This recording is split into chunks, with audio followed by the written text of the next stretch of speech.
Squad. Gabes, it's Thursday night. And babes, our shows. Finally. On deck. The wine is flowing, the food is amazing. And the shade. Oh, she is shading. We need to say this. The Bravo gods blessed us. Peacock blessed us. And babes, we are here to pass that blessing on to you. Happy whatever fucking day it is. Because honestly, we are always here. We really are, like literally always. Right.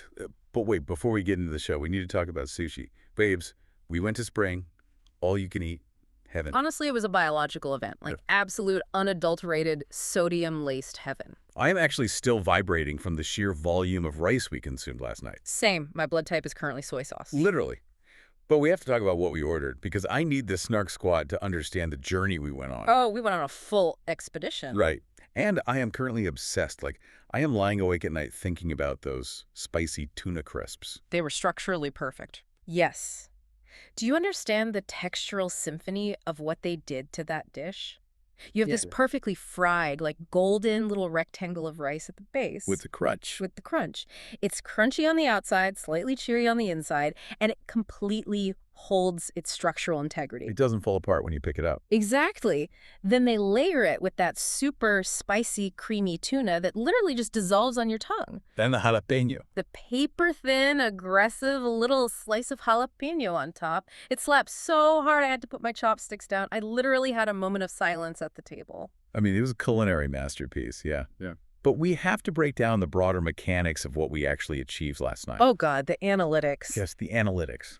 We need to discuss the value versus chaos of the all-you-can-eat model. Because an all-you-can-eat sushi restaurant is like a psychological and gastrointestinal battlefield. It really is. It's warfare. You do not just stroll in. You have to have a pacing strategy. Right. Like, round one is your reconnaissance. That's your edamame, your miso soup to sort of warm up the digestive tract, your really delicate sashimi cuts. Just testing the waters. Exactly. But by round three, babes, we were in the trenches. We were negotiating with our own biology. We went a solid 6 rounds. Sex. Waitress hated us. She fully started looking at us like we were a liability to the restaurant's profit margins. Oh, we absolutely were. We had baked salmon rolls arriving, sizzling on plates, smelling like toasted sesame and victory. We had sashimi platters. The boat. Mention the boat. Oh my God. Yes, they didn't just bring out a plate. They brought out a literal wooden boat. The miniature ship. A ship loaded with raw fish, sailing directly into our unhinged maws. It was beautiful. It was.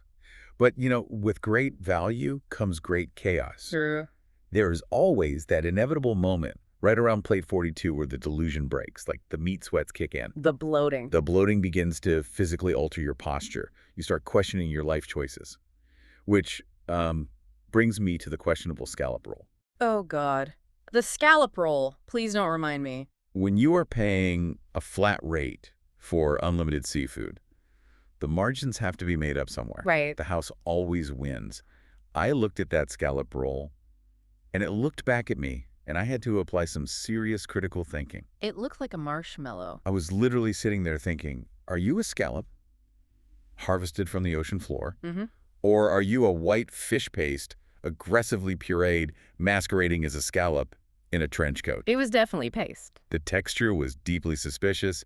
It had the consistency of a memory foam mattress. It was literally bouncing back against my teeth, like pushing back. But did we stop? We absolutely did not. No, we are soldiers. We left no roll behind. We powered through the mystery meat because we respect the game. We do. We commit to the bit. Always. But honestly, speaking of questionable choices and things we put on display for public consumption, we need to talk about thirst traps. Oh boy, here we go. Babes, we are redoing our podcast Instagram, our TikTok, and we have a question for the Snark Squad. We really do. Do we need to start posting thirst traps? Because everyone is doing it. It is the ultimate debate of our modern digital age, honestly. The intersection of dignity and analytics. Right. We have to look at this analytically. On one hand, you have the engagement algorithms. We all know how this works. The algorithm is hungry. The algorithm is inherently primitive. It feeds on flesh. Like you post a highly intellectual graphic breaking down the socioeconomic implications of reality television. 50 likes. Tops. Exactly, 50 likes. You show collarbone, a strategic thigh, a personally lit bathroom selfie disguised as a wellness check-in. Suddenly, you are on the Explore page. The metrics skyrocket. It's ridiculous. Literally everyone on my feed is suddenly in a bikini in their bathroom mirror talking about their morning routine. And I'm sitting here thinking, am I missing out? Are we doing it wrong? Do we need to pivot? Do I need to learn how to contour my abs? I mean, but on the other hand, we have to evaluate the cost. Like, we have to hold on to our dignity. Are we really going to reduce our highly curated, deeply unhinged reality TV analysis to a thirst trap? Are we going to pivot to being the girls who rely on the male gaze to boost our subscriber count? Ugh. When you say it like that. What did that say about our brand? So, conclusion, jokingly but also seriously. Absolutely not. Babes, no. Absolutely not. Babes, no. Oh, okay. Wait. Confession. Oh, no. I can feel the mess radiating off of you before you even speak. Proceed. Well, occasionally I post thirst traps on my personal, for my EX. Oh, my God. The absolute embarrassment of this behavior. I am staring at you with profound disappointment right now. Let me explain. We literally just talked about dignity. Wait, hear me out. You are acting like I'm just throwing things up randomly. It is curated, petty behavior. It is an art form. Is a sickness is what it is. You know exactly what I'm talking about because half the Snark squad does this too. You spend 2 hours doing the perfect blowout. Okay. You find the exact corner of your apartment where the golden hour light hits your face perfectly. You take 47 photos. At least 47. Right. You pick the one where you look like an absolute ethereal goddess who has never experienced a day of stress or bloating in her life, and you post it to your story. And then you wait. This is so dark. You are spiraling into the darkest, most toxic psychology of social media. It's just a little trap. The stalking of the story views is a closed dopamine loop that ends in misery. But the satisfaction, you don't understand the high. When you open that little eye icon at the bottom of the screen and you scroll through the randoms from high school, the weird bot accounts, your aunt, and then boom, his name. Oh my God. The little gray circle with his face in it. He looked, he perceived me, he saw the glowing, unbothered goddess that he lost. It is a rush like no other. I fully support the mess. I am going to analytically roast you right now because you are fundamentally misunderstanding the power dynamic here. What? No, this is giving him entirely too much power. Let's break down the mechanics of what you just described. Okay, doctor. You are rearranging your furniture, contorting your spine, monitoring the position of the sun in the sky, and calculating the exact upload time based on when you think he is taking his lunch break. Well, yes. All of that labor for what? A 2-second tap on a screen? It's not just a tap, it's an acknowledgement of my superiority. Is a delusion. You are assuming he is staring at the photo, weeping over his mistakes. He probably is. In reality, he is probably mindlessly swiping through stories while waiting in a Chipotle line, barely registering your face before he taps to the next slide of his buddy's golf swing. Wow. Okay, harsh. The satisfaction you feel is entirely manufactured by your own ego and the embarrassment of being perceived. Think about it. I don't want to. What if he knows exactly what you're doing? What if he takes a screenshot and sends it to his group chat saying, "She's spiraling again, look at this obvious thirst trap." You are exposing yourself. Okay, when you put it like that, I feel deeply attacked and incredibly exposed. I'm just looking out for you, babe. But I'm still probably going to do it next Tuesday. I know you will. Anyway, drink check. Moscato on deck. Cheers. So, babes, you already know, this is about to be a mess. A complete mess. Because speaking of people manufacturing delusions, spiraling out of control, and desperately trying to control the narrative, we need to take a trip to Beverly Hills. Let's go. Season 15, Episode 17, Drama on the Dance Floor. We really need to establish the central theme of what we just witnessed in this episode. Because it was a lot. Because beneath the glitter and the screaming, this entire hour of television was a masterclass in the collapse of reality. Oh, absolutely. It was an exploration of what happens when the line between a produced delusion and raw, uncomfortable reality completely disintegrates. We saw it in relationships, we saw it in apologies, and we saw it in fake book parties. Oh my God, yes. And it all kicked off at Rachel's Studio 54 birthday party. Let's set the scene. Please do. I was literally squealing at my television, the absolute unbridled glamour of it all. We had the gold tights. The tights were everything. We had the disco balls. We had enough clip-in and extensions floating around that backyard to build an entirely new human being. Or 3. Right. Rachel's boys were running the party, passing out the drinks, living for their mom. And then you have Jennifer Tilly and Kathy Hilton just absolutely living their best, most chaotic lives. Tilly was incredible. Tilly in that sequined outfit, she understood the assignment on a cellular level. It was a visual spectacle, absolutely. But let's analyze the contrast here. Okay. On one side, you have the constructed fantasy of Studio 54. On the other side, you have the sheer, unadulterated delusion of rich women interacting with water. The pool. You have these women covered in immovable glitter, wearing what I can only describe as knee-high boots that look like they were directly sourced from the clearance rack of Shein. They really did look so cheap. They probably paid $2,500 to look that uncomfortable and that cheap. And then they're jumping into the pool. Fully clothed. Full face of event glam. With all of those extensions woven into their scalps. I literally had a panic attack watching them hit the water. I was screaming at the screen. The silk, the sequins, The water damage. the structural integrity of the wigs, it was too much for me. And miraculously, not a single one of those tracks got sucked into the pool filter. Like, the engineering of a Beverly Hills weave is an architectural marvel. It truly is. But we have to halt the party talk for 1 second. We need to stop the music, turn on the harsh fluorescent lights, and address a crime that was committed on that dance floor. Oh, I know exactly where you're going. We need to drag someone. I am so ready. Amanda, what in the actual literal hell was Amanda wearing to a Studio 54 disco party? I have my scalpel ready. Let's dissect this. She wore a wrap dress. A wrap dress. A standard daytime, maybe going to brunch with my aunt, perhaps attending a casual Friday at a Midwestern insurance firm wrap dress, to Studio 54. It's insulting. The absolute lack of effort is staggering to me. It physically pained me to look at her. Diane von Furstenberg is weeping somewhere right now. A wrap dress is a symbol of utilitarian elegance. Right. It is not a costume for an era defined by excess, cocaine, and metallic lame. It was offensive to the theme, it was offensive to the retinas, and frankly, it was offensive to the concept of reality television. Yes. You are on a visual medium. You are on a show built on visual excess. Your job is to provide spectacle. Yeah. And you show up looking like you're about to lead a third-grade parent-teacher conference. I am so emotional about this because it represents everything wrong with her as a cast member. She gives absolutely nothing to the group dynamic. We literally hope this is her last season. We pray. She's just taking up space. She dances exactly like you think Amanda dances, like someone trying to solve a math problem in their head. She dances like a sin. Yes. She stands there, blank behind the eyes, wearing a wrap dress, while the rest of the cast is giving us camp, giving us drama, giving us high-fashion mistakes. Even a high-fashion mistake is better than a boring wrap dress. Exactly. Get her off my screen. A bad outfit is a narrative choice. A boring outfit is a refusal to participate.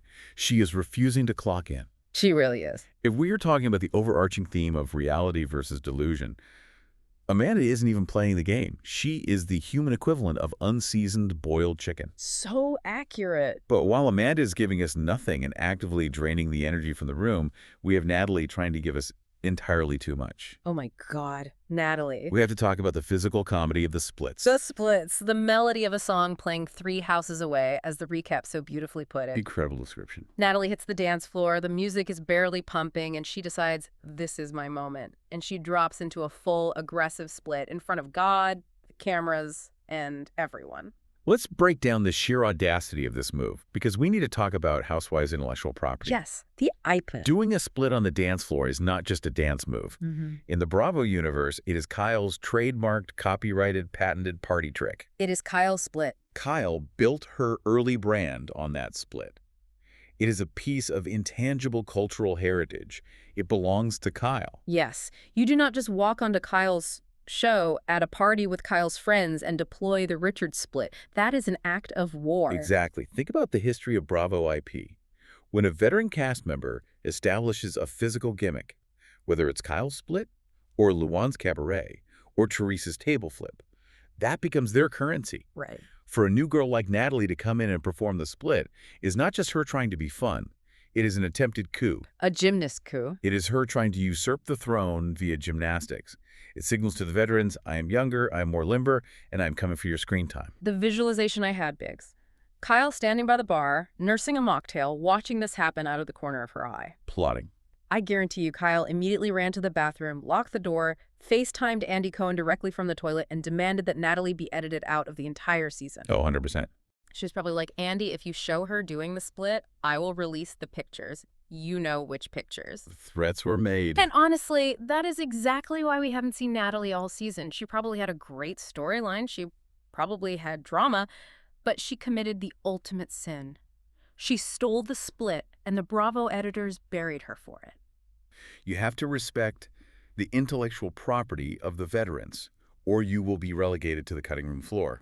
It's the law of the jungle. Truly. But let's pivot from the physical warfare of the dance floor to the psychological warfare happening on the sidelines. Oh, yes. Because Rachel is carrying the petty drama of this season on her back, and we have to bow down. I live for Rachel. I breathe for Rachel. Let's set the context for anyone who somehow forgot. It's Rachel's birthday. She turns 54, hence the Studio 54 theme. Which took you a minute to figure out. Which, yes, took me an embarrassingly long minute to realize. I thought she just loved the 70s. So she's celebrating, she's feeling vulnerable about aging, and she discovers that her ex, Roger, has posted his new love on social media 3 days after Rachel's birthday.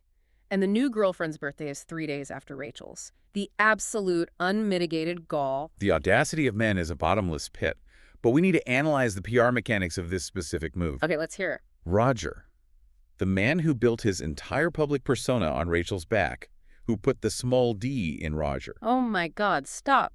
He knows exactly what he's doing. This wasn't an accidental upload. He knows the production schedule. He knows the cameras are up. Right. He knows it's Rachel's birthday week. And he drops this grid post for the world to see. It is calculated, it is cruel, and it is a deliberate attempt to inject himself into her storyline. And Rachel's reaction? Yeah, elite. Yeah. Absolute perfection. She doesn't just cry about it. Oh, she goes to war. She sits in her confessional, fully glammed, looking like $1,000,000, and she drags this new girl to the absolute depths of hell. She calls her a Virgo wannabe stylist. A Virgo wannabe stylist. She clocked her aesthetic, her career, and her astrological sign in 3 words. She will never be as good as the real thing. I was screaming at my television. It was so good. Rachel is giving us the relatable birthday panic, the post-divorce trauma, and the premium shade, all while wearing gold tights. It's a masterclass in turning personal pain into iconic television. She understands that if her ex is going to try to weaponize the algorithm against her, she is going to weaponize her confessional time right back. Exactly. Compare Rachel's proactive, fiery energy to what was happening on the other side of the yard, the Cold War couch. Ugh. The couch. Because while the party is raging, we have a standoff happening on the perimeter that perfectly illustrates our theme of manufactured reality. Let's unpack the Dorit situation. The Cold War couch. Okay, setting the scene. Dorit has not spoken to Kyle or Erica since their massive blow-up in Italy. It's been a week of dead silence. Radio silence. Dorit walks into the party, and she goes over to sit near Boz and Erica, but she sits weirdly far away. Just hovering. She's just hovering on the edge of the furniture, arms crossed, face like thunder. She positioned herself as a gargoyle of misery. Yeah. Like she wants to be seen not having fun. Yes. And Erica, recognizing the awkwardness, decides to take control. Erica motions all the other women over to join them. And as they do, Erica literally completely shoos away the random party guests. The muggles. The extras who are just trying to drink their free cocktails and enjoy the catering are banished so the main cast can assemble. It's so funny. And then Jennifer Tilly, earning every single penny of her paycheck, looks dead at Dorit and asks the blunt question that everyone is thinking but no one is saying. She just says it. She says, "Are you going to talk to Kyle?" Tilly is the Greek chorus we need. Yeah. She cuts through the produced pleasantries. And Dorit's response is a fascinating study in defense mechanisms. She spirals immediately. She flips the narrative instantly. She immediately goes into victim mode. My kids just started school. Phoenix had a really challenging transition. We homeschooled for 5 years. I'm not in the right headspace. I was yelling at the screen, "Babes, you are on a reality show. The cameras are rolling." Get in the headspace. Yes. The season is wrapping up. You don't get to use your children's homeschooling schedule as an excuse to freeze out your castmates at the finale party. Exactly. This is where the delusion collapses. Dorit refuses to apologize or even engage.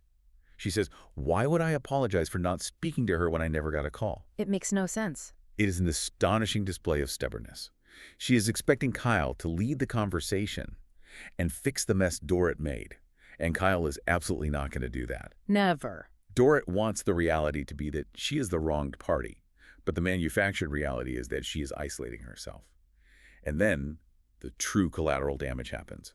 Enter Sutton. My poor, sweet, fragile Sutton. I feel so deeply for her right now. Here we go. Sutton comes over, trying to broker peace. She suggests, very gently, that maybe Dorrit should just approach Kyle and say she wants to work on things. And Dorrit snaps. Just fully snaps. She literally turns away from Sutton, looks at Rachel and says, Sutton's got a lot of opinions about how I should approach Kyle. And then she completely ignores Sutton the second Rachel sits down. Just freezes her out. Makes her feel entirely invisible. And let's break down the sheer villainy of what happens next. Because this sequence is the worst apology in Bravo history, and we need to study it. Oh, it's awful. Sutton, feeling dismissed, decides to go back and address her hurt feelings. She walks up to Dorrit, who is talking to her random friends. Sutton asks to talk to her. Right. And before Sutton even gets a word out about her feelings, before she even states her case, Dorrit says to her friends out loud, "That's annoying." I physically recoiled on my couch, the gasp I let out, saying, that's annoying to someone's face, to your actual friends, before addressing an upset peer. That is sociopathic. It really is. It is dismissing a person's humanity before they even open their mouth. Yeah. Sutton is coming to you vulnerable. She's going through a lot. Her son James just moved across the country. She dropped her youngest child off at college. She is a newly minted empty nester. She is sitting in an empty, quiet house, trying to figure out the next phase of her life, taking advice from a life coach named Reba. Which, by the way, Reba's advice is a mix of sage wisdom and absolute psychological torture. Reba is terrifying. Sutton is holding it together by a very thin thread, and Dorrit dismisses her like a gnat at a picnic. Dorrit's complete lack of empathy is staggering, but it's a calculated move. Let's dissect the anatomy of the apology she finally delivers. Please. Sutton says her feelings were hurt by being ignored. Dorrit looks at her, dead-eyed, and says, "I'm sorry your feelings were hurt." Ugh, I hate that phrase. We need to pause here and explain the psychological mechanism of this phrase. Saying, "I'm sorry you feel that way," or "I'm sorry your feelings were hurt," is not an apology. Not at all. It is an evasion of accountability. It places the burden of the hurt entirely on the other person's emotional reaction rather than on your own actions. Yes. I think she's saying, I'm sorry your brain is too fragile to handle my completely reasonable behavior. It's gaslighting. Precisely. It is, as the recap brilliantly noted, like handing someone a turd in the shape of a hamburger. I love this analogy so much. Let's expand on it because it is perfect. You form a turd into the shape of a hamburger patty. You put it on a bun, you hand it to a friend. Disgusting. They take a bite, look at you in horror and say, "I'm still hungry and this is a turd." Yeah. And you look at them with wide, innocent eyes and say, "Didn't I just give you a hamburger? Why are you being so difficult?" Oh my God. Yeah. You know you made that turd yourself. You can smell your own hands. But you refuse to admit it's not a hamburger because admitting it would require taking responsibility for making a mess. Wow. Yes. Dorrit is baiting Sutton. She is handing her a turd apology, demanding credit for feeding her, and then acting outraged when Sutton doesn't say thank you.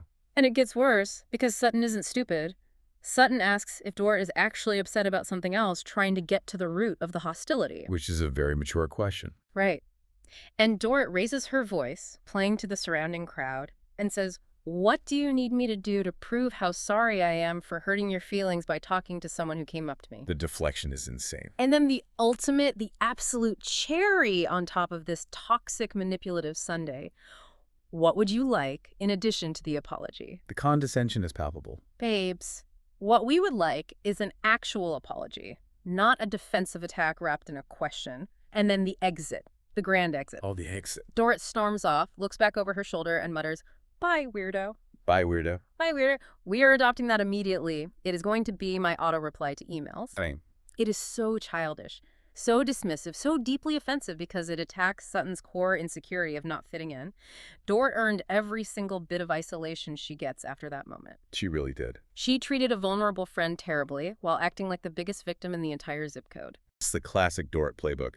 Make a mess, refuse to clean it up, blame the person who slipped in the mess, and then cry when people complain about the smell. Exactly. But let's pivot from the toxicity of the dance floor to whatever we want to call Boz's engagement. Oh, no. Because if we're talking about manufactured reality versus actual truth, my analytical brain is screaming with red flags right now. Oh, babes. Let me start with the positive, because I am an emotional creature and Yeah. I desperately want love for everyone. Go ahead, give us the fairy tale. The setup was undeniably romantic. Let's paint the picture. Boz thinks she's going to a quiet, intimate dinner with her daughter. They arrive at the restaurant, the heavy doors to the private room slide open, and boom. Mm. There is a sea of rose petals covering the floor, candles flickering everywhere, and there is Keely waiting at the end of this makeshift aisle. Boz looked so radiant. She did look beautiful. That white outfit was stunning against her skin. She looked emotional. She was glowing. She said in her confessional that the thought of being proposed to again felt like lightning striking. I was swooning. I was getting teary-eyed. I wanted to believe in the fairy tale. Okay, I am going to slam on the brakes right now. Let me have my moment. Hard stop. Pull the emergency brake. Yeah. Because while you are swooning over the candlelight, I am logging incidents in my red flag journal. Okay. Let's start with the visuals, because the visual narrative tells you everything you need to know about the reality of this relationship. Keely is standing there wearing a sparkly jacket, looking almost exactly like Chadwick Boseman in Black Panther. Which, yes, is a compliment to the jacket itself. But a highly theatrical look-at-me choice for a proposal where the focus should be on your partner. And then we have the hair. Oh, no. We have to talk about the hair. We have to. The fresh hairpiece, Mhm. the spray-painted hairline, it was giving Joe Gorga levels of black aerosol spray paint. It was so dark. It was aggressive. It looked like it had been applied with a stencil and a can of Rust-Oleum. The shoe polish hairline. I couldn't look away from it. It was so dark and so sharp, it looked like it was drawn on with a permanent Sharpie. It was perfectly geometric. It was absorbing all the light in the room. It is an illusion. He is projecting an image of youth and vitality that is structurally unsound, just like the proposal. Ouch. Let's look at the environmental chaos. They hired a professional videographer to capture this intimate moment. The Bravo cameras are literally right there, shooting it in 4K resolution. And yet, what is happening? The phones. The entire circle of family and friends is standing there with their iPhones hoisted in the air, camera flashlights blaring, completely ruining the professional lighting setup. It was awful. The sea of growing rectangles. Yeah. Put the phones down. You're going to be on television. You do not need an out-of-focus Instagram reel. Boomers and their phone flashes, it ruins every aesthetic. It drives me insane. True. But okay, let's get to the actual proposal speech, because this is where the romance died for me, and I started to spiral into your way of thinking. I told you. He drops to one knee. The room goes quiet. He starts his little speech, and what does he say? I love your eyes, your lips, your smile. I love everything about you. I want you to read that back and tell me what is missing. Everything. Babies. He only listed her physical traits. Eyes, lips, smile. Yep. Nothing about her incredible intelligence. Nothing about her powerhouse career. Nothing about her resilience as a single mother. Nothing about her heart, her humor, her soul. Just eyes, lips, smile. Empty. What is this? A Maybelline commercial. It sounded like he was reading the back of a shampoo bottle. It is the speech of a man who does not actually know the woman he is proposing to. He's reciting generic platitudes because there is no deep emotional foundation. That is so sad. And the evidence supports this theory. Let's look at the timeline he proudly announces. He explicitly says in his speech that he knew she was the one when she invited him to Ghana on their third date. The third date. Let's be surgical here. Let's analyze the economics of Beverly Hills dating. You are a man. You go on a third date with an incredibly wealthy, successful, powerful woman. And on that third date, she flies you to Ghana. Right. Let me be very clear. He didn't see the one on that trip. He saw the lifestyle. He saw the PJ. He saw the first-class lounge. He saw the five-star accommodations. He saw the bag. He realized he had secured a ticket to a life he couldn't afford on his own. Grifter allegations. Grifter allegations are officially on the table. I am terrified for Boss. As you should be. She has been through so much, and she just wants to be happy, but she is completely blinding herself to the reality of this man. She is so caught up in the delusion of the romance that she isn't seeing the mechanics of the hustle. Exactly. And then the absolute cringe of the ring presentation. He puts the ring on her finger, and instead of pulling her in for a kiss, instead of hugging her and having a private moment, what does he do? He plays to the camera. He immediately turns away from her, faces the cameras, and starts flashing the ring. Look at the ring, look at the ring. He is presenting it to the audience. Keely, who bought that ring? That is the million-dollar question. Did you buy that ring with your own money, or did Boz's business manager wire the funds to the jeweler? I will scream this into the microphone until my lungs give out. Boz needs an ironclad prenup, Absolutely. a titanium-clad prenup, Okay. a prenup drafted by a team of ruthless lawyers who specialize in protecting generational wealth from spray-painted opportunists. Yes. If this doesn't end in a wedding, and frankly, let's hope she pulls a Carl from Summer House and cancels it before the deposits become non-refundable, she needs her assets secured. The delusion of love cannot override the reality of legal liability. Protect the bag, Boz. Protect the bag at all costs. Okay, let's take a deep breath, have a sip of Moscato, lower our heart rates, and transition to the final event of the episode. The book party. The absolute pinnacle of delusion. The book cover party. I cannot even say the name of this event without my drain short-circuiting.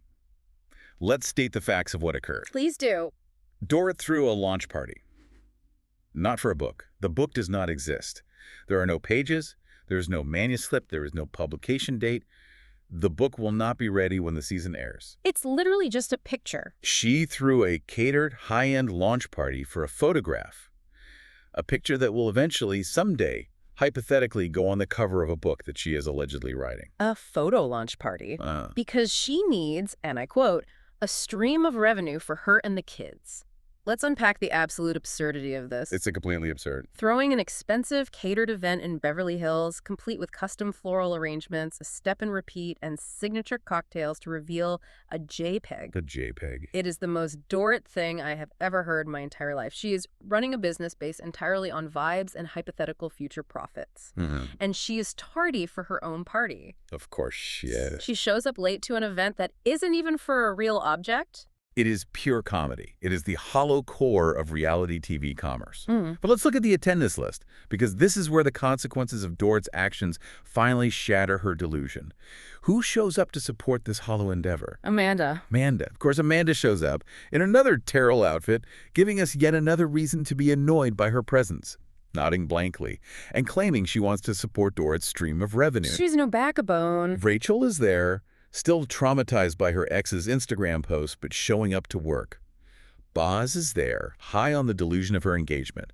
Jennifer Tilly and Kathy Hilton are there, probably just because they had nothing better to do on a Tuesday and enjoy free appetizers. But the absentees, oh, the drama of the empty room, the echoes in that venue. Sure, Kyle doesn't show up, Sutton doesn't show up, and Erica, because Erica is the ultimate villain in this moment, and I kind of respect the sheer ruthlessness of it. It was cold. Erica doesn't even text Dorrit to say she isn't coming. The party planner is standing there with a clipboard saying, "We're still waiting for Erica. Should we hold the reveal?" And where is Erica? Eating takeout. She is knocking on Sutton's front door. She went to Sutton's house in her sweatpants to eat takeout and hang out instead. It's a masterful stroke of petty revenge. Erica knew exactly what she was doing.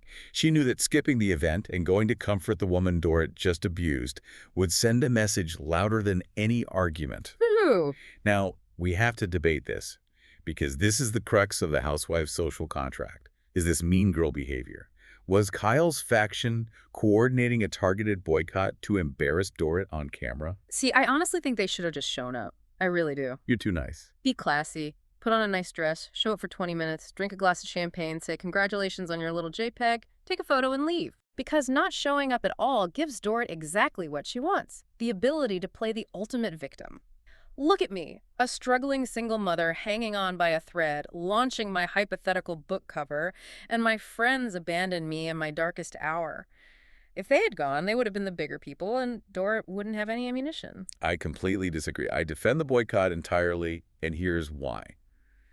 You are ignoring the mechanics of accountability. How so? Let's look at the etiquette of Bravo events. You do not get to treat people like garbage, tell them they are annoying to their face, hand them a turd-shaped hamburger apology, call them a weirdo, and then expect them to show up the next day to celebrate your fictional book. Respect is a two-way street.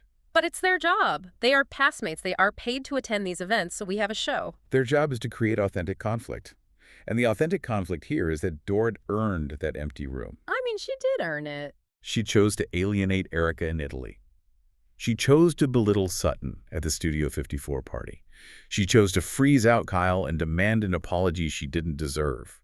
When you push everyone away with both hands, you cannot act shocked when you look around and find yourself standing alone in a room next to a giant printed poster of your own face.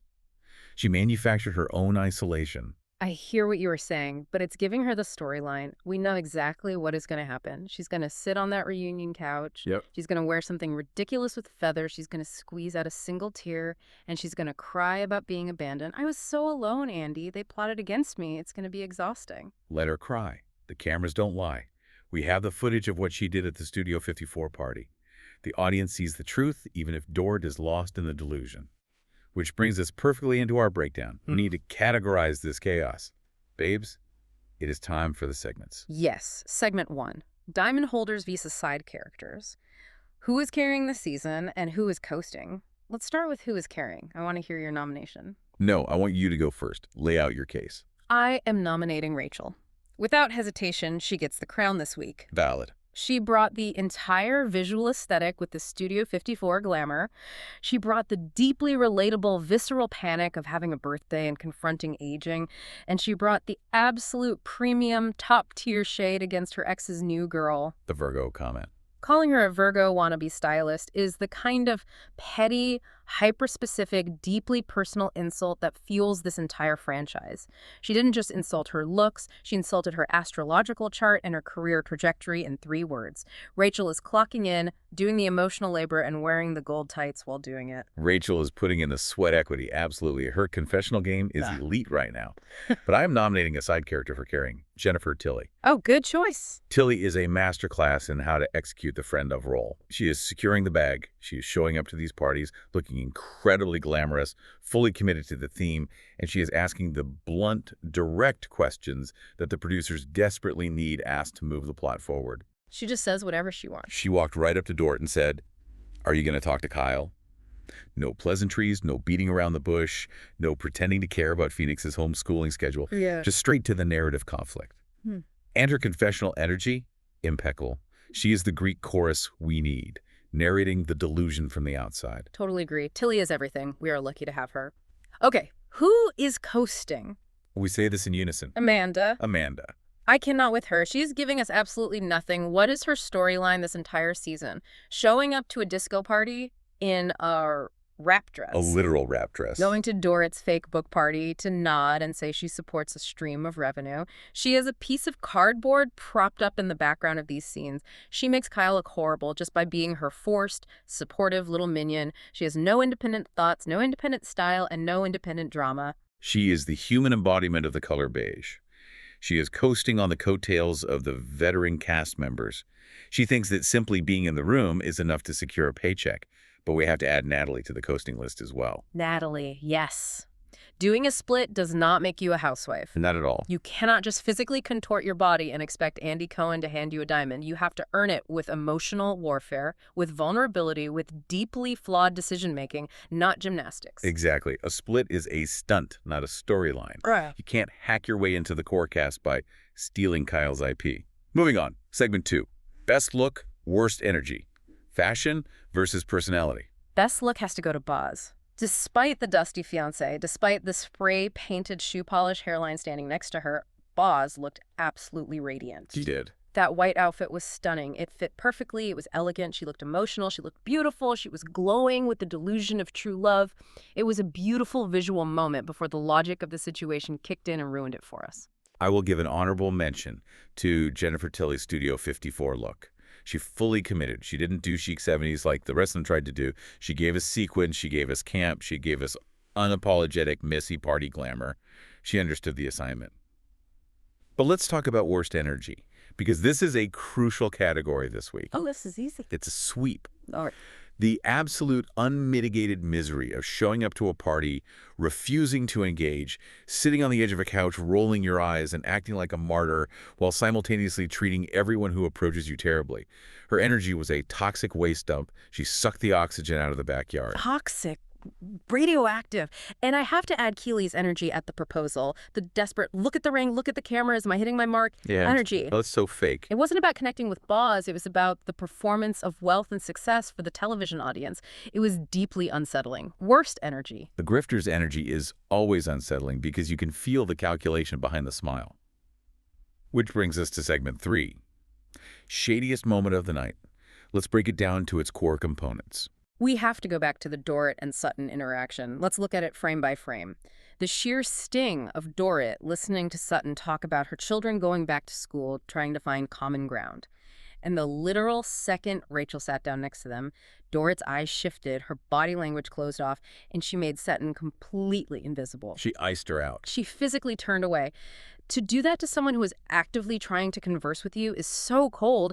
It's high school mean girl behavior. But the apex of the shade, the most villainous, elite-level, toxic shade of the entire season, was saying, "That's annoying," to our other friends, before even turning to address and upset Sutton. It makes my blood boil. It is the ultimate power play. It is dismissing a person's humanity, their feelings, and their presence before they even open their mouth.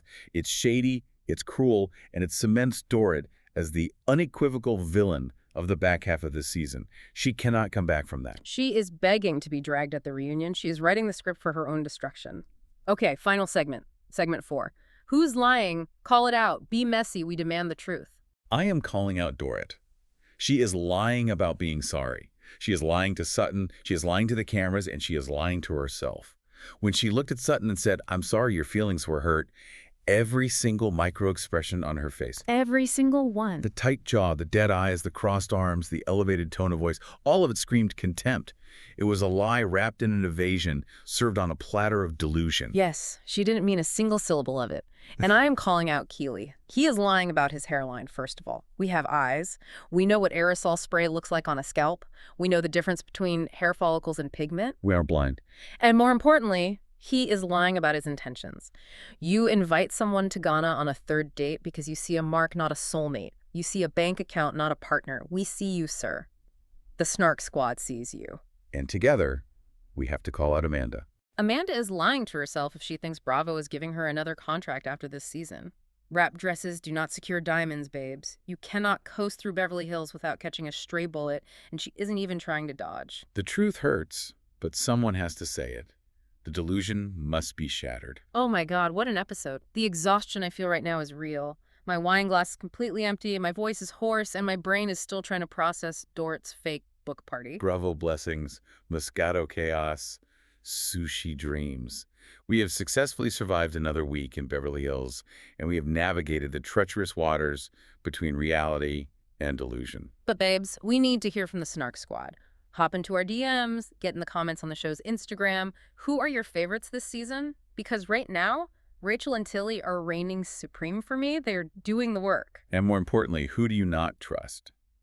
Are you seeing the same red flags with Keeley that we are? Are you officially over Dorrit's victim act? Honestly, who isn't? And babes, the most important question of the night, bringing it all full circle. Are we posting first traps for our exes, or are we staying classy? Weigh in.